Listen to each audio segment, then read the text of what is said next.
The number one rule of a brand spanking new entrepreneur, the brand spanking new person, someone that just starts a business, goes from becoming an employee to becoming an entrepreneur. You took this risk, perfect. Your number one outcome is to survive as an entrepreneur.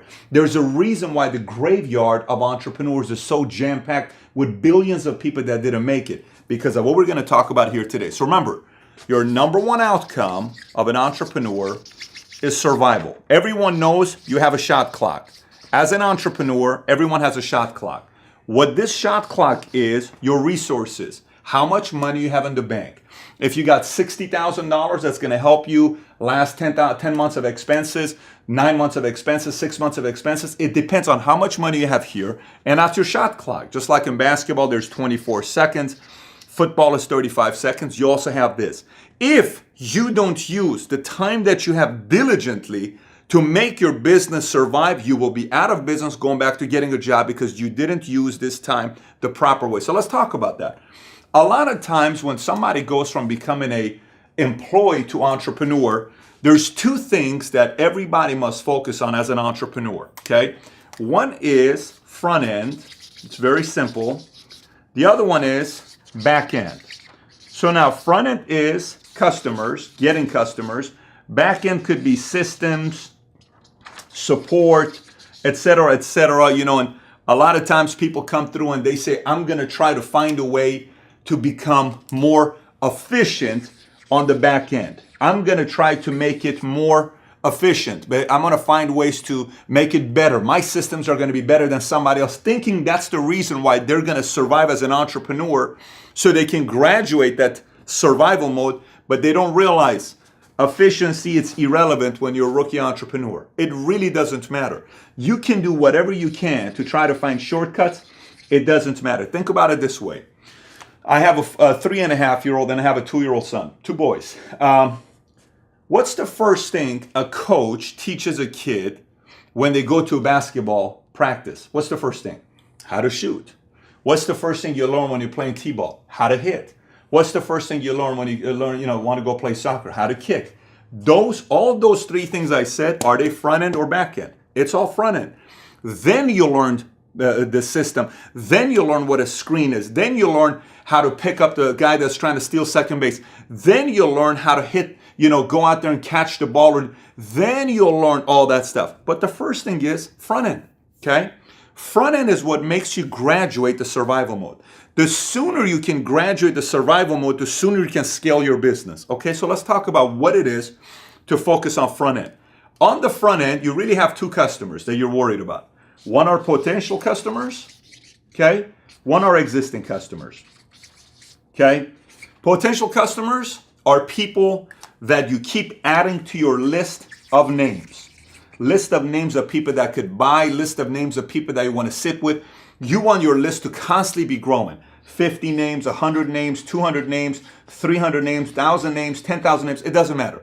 You're adding a database of potential customers on this side. But the biggest mistake sometimes we make is we have no clue how to treat our existing customers. There's 3 things to do with existing customers. One of them is maintaining.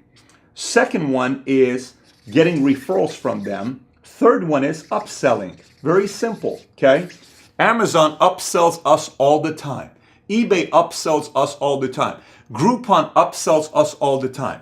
And what they do is Amazon says, if you share this link, we will give us a referral and we'll give you this, okay?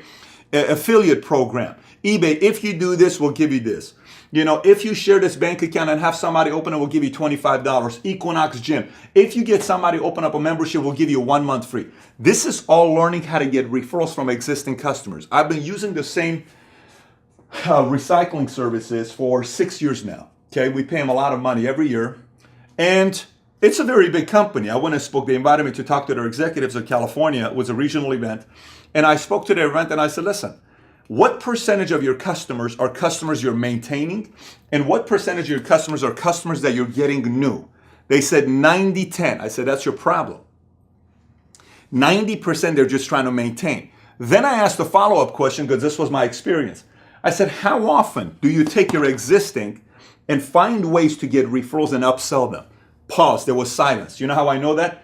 6 years I've been a customer. Do you know how many times they've asked me for referrals? Zero. Do you know how many times they've tried to upsell us? Zero. Do you know how many people we have that we would give them referrals with? 100, but they've never asked, so they don't have referrals. That could be compounding effect of hundreds of thousands of dollars of revenues to the company, but because they don't ask, they lose out on accounts. Why? Because they don't know how to treat their existing customers, maintain. That's all they're doing with me. If somebody else calls me with a better service, better opportunity, they don't call me anymore, they no longer even maintain. So if you don't try to get referrals and upsell, you lose maintaining the client. The only way you maintain is if you're constantly trying to get referrals and upsell them. Why? Because in order to get referrals and upsell, what do you need to do? Call the person and get together with them, right? That's the part that's constant contact to the people, constant contact, constant approach and contact to them until you get something out of them. Okay, until they decide to do something with you, you get referrals from them.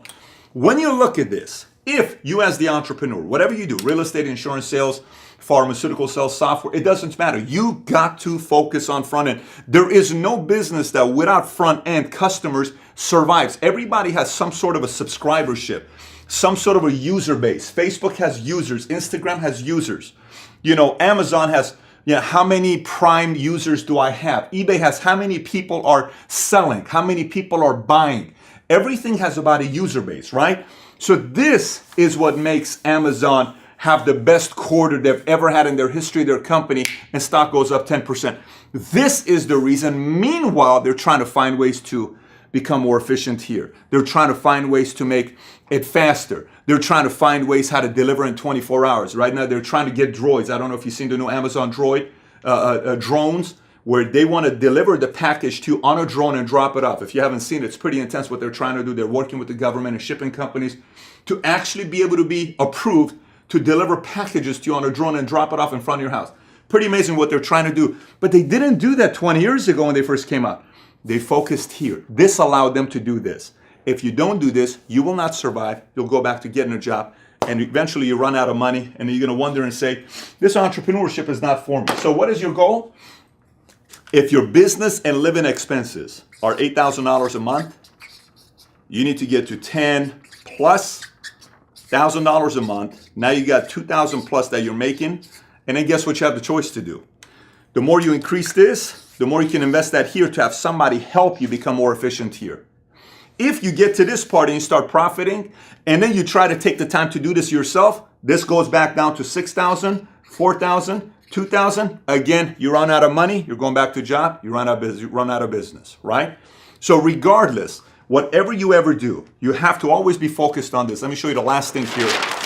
And then if you got any questions, pose the questions or email me, patrick@patrickbetdavid.com, and I'll respond back to you. Here's what it is, okay? This is how it looks like, okay? This is how it looks like to give you an idea, okay? This is systems and efficiency. This is front-end sales, okay? Front-end sales is also existing and potential customers like I explained, right? Remember the whole maintain, upsell, referrals, that whole thing we talked about earlier? This needs to always be here. Systems, gradually, you work on it and you get better and better and better and better. If this outdoes this, you're not going to explode. This needs to always be around for you to have the possibility to all of a sudden have a compounding explosion.